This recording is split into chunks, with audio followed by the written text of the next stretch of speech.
Jahangir Mansur Mintu Memorial college কর্তৃক আয়োজিত আমাদের অনার্সের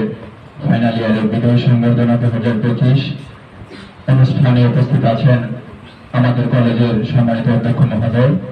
আজকের অনুষ্ঠানের প্রধান অতিথি সভাপতি, আমার ডিপার্টমেন্টের সম্মানিত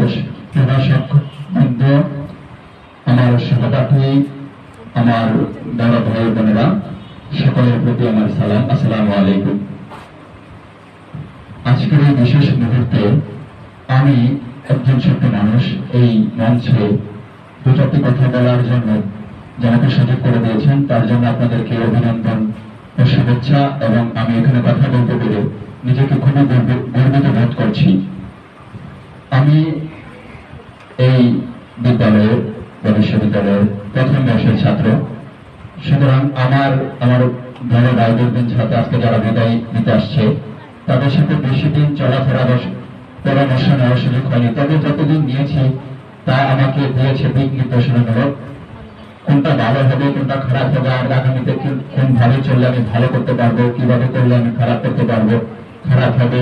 এসব দিক নির্দেশনাগুলো দিয়ে আমার মনের ভিতরে তারা যে জায়গা করে নিয়েছিল, আজকে আমি খুবই মর্মাহত। তাদেরকে হয়তো আর এই ক্যাম্পাসে দেখতে পাবো না, তারা আজকে থেকে বিদায় নেবে আর পাবে না কোনো দিক নির্দেশনা, তার জন্য আমি খুবই মর্মাহত। তবে বিদায় বলতে কোনো শব্দ নেই, বিদায় হচ্ছে একটা আগাম বার্তা,